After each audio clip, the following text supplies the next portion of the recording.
Hey guys, what's up? I'm going to be doing a little bit of an informational video today, hoping to keep it a little bit short, but I'm going to be explaining a little bit about 5-speed manual transmissions, specifically the ones you'll find in Subarus. This one's out of a 2003 Subaru Legacy. I am working on a project, so I'm going to be designing a 5-speed dogbox gear set, so this stuff will all be pretty much getting replaced. But I'm going to show you guys how a regular old 5-speed works, and then explain a little bit about what I'll be changing in the design and stuff like that. So we're going to start with explaining the big pieces. This is I believe it's the right side case half and the left side case half. In the right side we've got right now both the input shaft, the output shaft, and actually the return shaft as well. And this side has the vehicle speed sensor in it. And that's pretty much all there is to it right now. In this half, we have the reverse gear, the selector forks, the selector fork shafts, and I think that's about all there is in this half as well. So over here we've got the center diff and the front diff up here. The front diff fits in this giant gaping hole here, and same on this side. And so the power gets put to this gear here on the front diff, and then goes to the two side shafts, which go to the left and right. And those are what your CVs attach to, your CV axles. So inside the center diff, you've got some gears that fit in here, and then all the fun stuff happens down in there. And I'll get into a bit more, information about that maybe in another video. But this right here is your, this right here, that's your gear selector. And that is moved forward and backwards and side to side. But yeah, so that's it. It sends power, it gets power in, and it sends like half of it, or whatever, however much, to the rear wheels through the drive shaft that attaches right there, and then the other half gets sent back straight up through there, through the transmission to this gear here, which connects to the front diff and then sends power to the front wheels. So this is the output shaft. Power goes through here to the center diff, and then the return shaft here goes through the output shaft, which is kind of cool, to me at least. And that's how the power gets back to the front. So let's start with I guess we'll explain as we go. So this is where the pilot bearing sits, on this nipple, which is connected on the input shaft rather. And the splines here are what hold the clutch in place. Funny thing, that motorcycle there, the red one, not mine, it's another guy's. These splines on his transmission actually stripped, or that's what we think happened to it. So when you try to put it in gear, you just hear grinding. Not a good sound to hear, especially when you're out for a ride across the country from where you live. But yep, that's how this thing works. And let's keep going down this shaft to the first kind of seal bearing, and then through this area, which is where the like I said, the front diff is. There's another bearing, and there's another one back here, here, and here. But on the gear, we have first, second, third, fourth, and fifth. And you may notice I skipped one, and this is reverse. So the interesting thing about reverse is that, unlike the other gears, these don't touch. I know it's out of focus. But yeah, there we go. They don't touch, see? They're not actually in contact with each other. And when they spin, they're not actually touching each other. That is because to make things reverse, you need a third gear, which is in this half, and this connects to both those, and it's a whole thing about how reverse works. But all you need to know is this gear gets put in play, and it spins things around. It's pretty cool, actually. So What's next? I guess I'll explain a little bit about how all these things work. So on the input shaft, the solid gears, as I call them, or the gears that are directly attached to the input shaft, are first, reverse, and second. And the way to tell this is if you hold like when you spin the input shaft now, all the gears kind of turn and do their thing, even the return shaft, even though it's not actually being spun by anything. See, you can hold that still and it won't move while everything moves around it. So by the same token, you can hold the output shaft still, and you'll see that in this case only first and second move.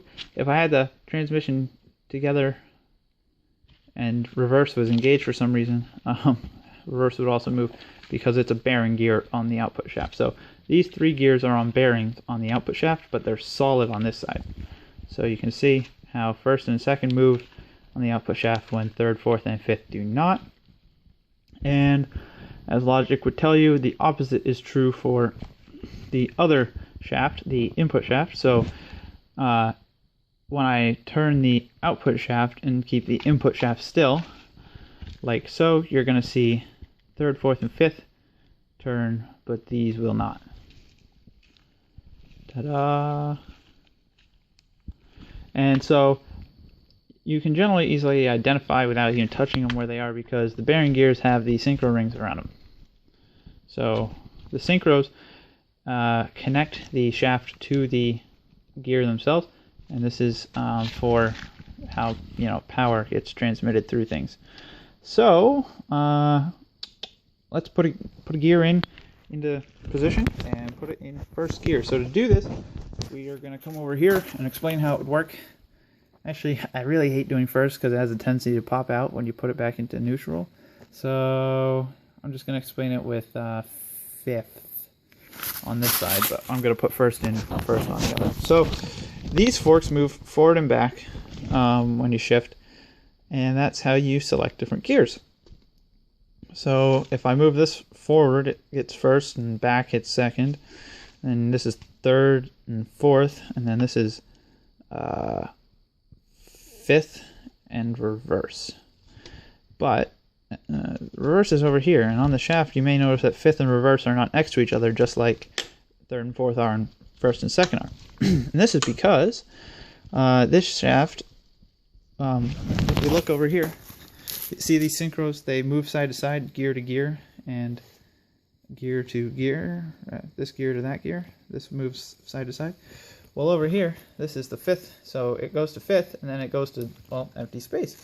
There's a little catcher here so it doesn't come off, but that's because this selector fork goes onto the selector shaft, and the shaft goes through to a lever which moves the reverse gear. This is the one that moves in and out of gear, and so we're going to do that. So we're going to put it into fifth. So now that would be in fifth gear. Oh, sorry, I didn't really get that very well. It's in fifth gear like this. Then we're going to move it to neutral and then reverse. So that's neutral, and you saw how reverse is starting to move as I push it out more. So, and reverse. So reverse is now engaged, and then we're going to put it back to neutral. It might skip right to fifth again though. Nope. So yeah, neutral, and then fifth, and back to neutral. And to just prove a point, when you put it like that, none of these others move because of somewhat complex system within the case, so that only one fork can move at a time. So you can't be in first and third at the same time, which would probably not be a good thing to be able to do. Oh, come on. There we go. So now it's back in neutral because these are all lined up. There's three pieces here. And the middle one. So that's how the selector forks work. And they move these things. The selector rings, I guess you'd call them. And the synchros are all down in between these and whatnot. You can see the gold rings. Those are the synchros, or part of the synchro system. But I'm not going to go into that because we're already almost 10 minutes into this video. I haven't gotten into the whole thing yet. But so we're going to put it in first by moving to the side. And when I spin the input shaft, you'll see that the output shaft now spins at the same RPM as this first gear. Right?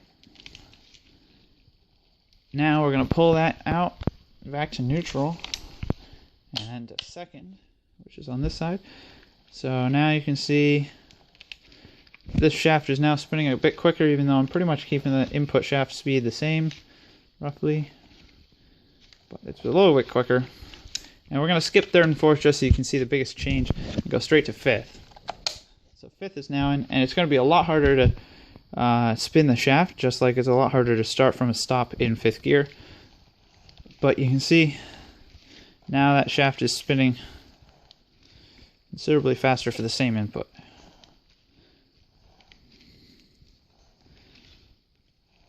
Alright, so back to neutral.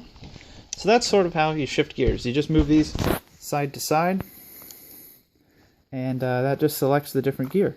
So what they're doing is, on the gears that are in bearings, you can see that, so wherever these selector forks are, they connect to two different bearing gears. So it's first and second here, third and fourth here, and then fifth and, well, reverse over there. But the way it works is that it kind of connects, these rotate at the same rate as the shaft they're on, the synchro select, the synchro rings, whatever you call them. They go at the same rate as the shaft they're on. So these go at the same rate as the input. This one goes at the same rate as the output. But like I said, the gears don't always. So I can stop this shaft, and I can spin the other gears. So if I hold this still, those gears will turn. But if I engage this first, I can't any longer do that. And see, it won't move. But if I let go of that, then it moves, because it's engaged. So it's basically nullifying, they basically nullify what bearings do, which are let things freely spin by just engaging those gears, and so putting this gear solidly onto this shaft. And so every gear has to have one solid shaft and one bearing shaft. It has to be on. So for every gear ratio. And yeah, so what else? I guess what I'm going to change is the next thing I'll explain. So basically with dog gears, it's just a different way of engaging. So without the synchros and all these little things, it uses dog engagement, which it's easier to do a little diagram. So if you're interested in how dog engagement works, read the build thread. I'll put the link in the description, and I will hopefully update with some pictures on how all that works pretty soon. But it's just a different way of engagement. And it kind of makes it so you don't have to use the clutch when you're shifting. But it's pretty cool. It's very rough, I guess is a good way to put it. This equals smooth shifts. Dog could mean not so smooth, but because you're not using the clutch. But then again, you can also shift without a clutch in a regular old 5-speed transmission. What else? I guess that's really just about it. So I'll be designing a custom set of 5-speed gears with different ratios, and the ratios are just the amount of teeth on this gear to the amount of teeth on that gear, and size and everything. So I'll be making a short ratio, so I haven't completely decided on the ratios yet, but it'll have a lower top end but a quicker acceleration than this box does right now. And I think I mentioned it earlier, but just in case I didn't, these grooves here are for a gear, the vehicle speed selector, or vehicle speed sensor rather. That's right there. So when this turns, ta-da, and that just goes through there. So yep, I think that's just about all there is to it. I might have left something out. Hopefully I didn't. But if you guys have any questions, feel free to shoot me a PM or post in the thread. Be happy to answer things as best I can. And hopefully this was a pretty good intro to how 5-speed transmissions work, and how the all-wheel drive system in Subarus kind of works, how it gets power up to this front diff, and all that good stuff. So I'll see you guys in the next video, or some text update in the build thread. Alright, see you guys. Bye.